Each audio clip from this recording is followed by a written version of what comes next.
ഈ ഒരു evening drive വേറെ എങ്ങോട്ടേക്കുമല്ല, പിള്ളേരുടെ സ്കൂളിലേക്കാണ്. വണ്ടിയിൽ കയറി അപ്പം തന്നെ ഇരുന്ന് ഉറങ്ങുന്നവരുണ്ടോ? എനിക്കാണെങ്കിൽ ഉറക്കം വന്നിട്ട് ഒട്ടും വയ്യ. സൺസെറ്റ് ഒക്കെ കാണാൻ നല്ല രസമല്ലേ? തിരിഞ്ഞു നോക്കിയപ്പോൾ ദേ ഇവമാരിരുന്ന് ഉറങ്ങുന്നു, എവറോൺ ഒഴികെ. അവനിതൊന്നും ബാധകമല്ല. എന്നാൽ പിന്നെ ഞാനും അങ്ങോട്ട്. സ്കൂളിലെത്തിയതും അപ്പൂസ് നല്ല ആവേശത്തിലാണ്. കാരണം ഇതൊന്നും അവനെ ബാധിക്കുന്നില്ല.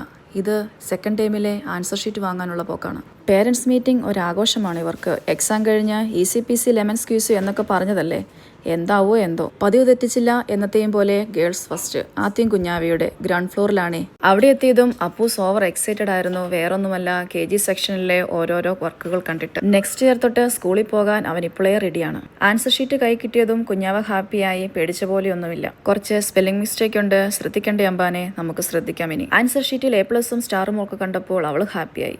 അടുത്തതായി അവതരിപ്പിക്കാൻ പോകുന്നത് ചേട്ടന്റെ മാർക്ക് ഷീറ്റ്. സത്യമായും ഇത് കണ്ടപ്പോൾ എനിക്ക് മീനുകളെ അടുക്കി വെച്ച പോലെ തോന്നി. കൂട്ടത്തിലെ ഏറ്റവും വലിയ മീനെ എടുക്കുന്ന പോലെ എവറോന്റെ മാർക്ക് ഷീറ്റ് ഞങ്ങളുടെ കൈകളിലേക്ക്. അവിടെ ഇരുന്ന് വിശദമായി പരിശോധിക്കാനുള്ള സമയമില്ലാത്തത് കൊണ്ട് ഇവാലുവേഷൻ പേപ്പറിൽ സൈൻ ചെയ്ത് ഞങ്ങൾ താഴേക്ക് ഇറങ്ങിപ്പോന്നു. പ്രതീക്ഷിച്ചതിൽ കൂടുതൽ മാർക്ക് കിട്ടിയ സന്തോഷമാണ് എവറോണിന്, പ്രത്യേകിച്ച് അറബിക്ക്. പുറത്തേക്ക് ഇറങ്ങിയപ്പോൾ ഗ്രൗണ്ടിൽ ദേണ്ടേ ചായയും പബ്സും. അവിടെ വിശാലമായ ഗ്രൗണ്ടിൽ കുറച്ചു നേരം കളിക്കണമെന്ന് പറഞ്ഞപ്പോൾ എന്നാൽ പിന്നെ ഒരു ചായ കുടിക്കാമെന്നായി ഞങ്ങൾ.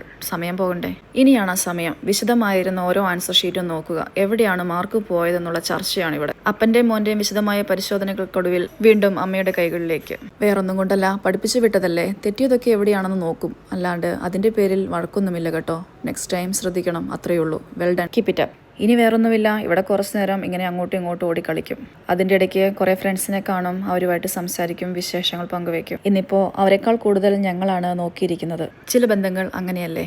കളിക്കാൻ തുടങ്ങിക്കഴിഞ്ഞാൽ പിന്നെ ഇവന്മാരെ പിടിച്ചാൽ കിട്ടില്ല. ഞാൻ വീഡിയോ എടുക്കാൻ ചെന്നപ്പോൾ എന്നോട് പറഞ്ഞു ഞങ്ങളുടെ പ്രൈവസിയിലേക്ക് അമ്മ വരല്ലേന്ന്. ഹോ, എന്തോ ചെയ്യാനാ. പിന്നെ അവരെ അവരുടെ പാടിന് വിട്ട് ഞാൻ തിരിച്ചു പോന്നു. സ്കൂൾ കോമ്പൗണ്ട് അടയ്ക്കാനുള്ള സമയമായപ്പോഴാണ് എല്ലാവരും അവിടെ നിന്ന് ഇറങ്ങിയത്. പിന്നെ നടന്ന് നേരെ ചെന്നെത്തിയത് ഒരു ചായക്കടയുടെ മുമ്പിൽ. കടയുടെ പേരൊന്നും എനിക്ക് ഓർമ്മയില്ല. ഫ്രണ്ടിൽ ഇങ്ങനെ ചായക്കാരൻ എന്ന് എഴുതി വെച്ചിട്ടുണ്ട്. ഒരു പ്രത്യേക കൗതുകം തോന്നി. പിന്നെ അവർക്കൊരു കമ്പനിക്കായി വീണ്ടും ഒരു ചായ.